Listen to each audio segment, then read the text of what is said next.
nagmamahal sa Diyos ay nagpapasakop sa Kanya. Namumuhay sila sa harap niya araw-araw. Sa pagkamit ng patnubay ng mga salita ng Diyos, mayroong kaalwanan, kapayapaan, kasiyahan. Ang mga nagmamahal sa Diyos ay may matapat na puso.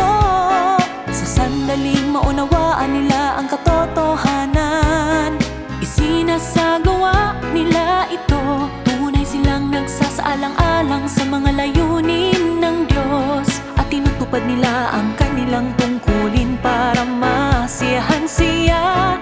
Pinagpapala ng Diyos ang mga nagmamahal sa Kanya. Ang Kanyang paghatol at pagkastigo ay laging nasa kanila. Sa paghahanap ng katotohanan at pagkakamit ng liwanag, nalilinis ang isang tiwaling disposisyon. Ang mga nagmamahal sa Diyos ay may prinsipyo. Sumasandal sila sa katotohanan sa kanilang mga pananaw at kilos. Walang mga patakaran at walang mga tanikala. Nauunawaan nila ang katotohanan at napalaya na sila.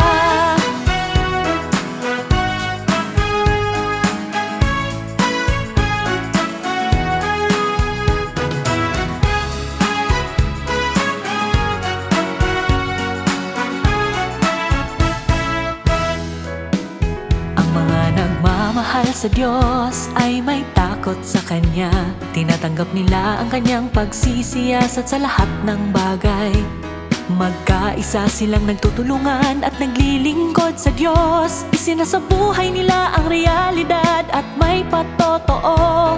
Ang mga nagmamahal sa Diyos ay tapat sa Kanya. Dumaranas ng mga pagsubok, matibay ang kanilang pananalig. Binibitawan nila ang hinaharap at tadhana.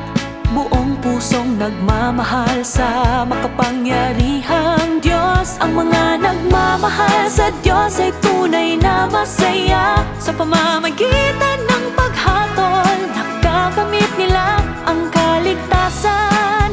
Nakakamit nila ang mga salita ng Diyos.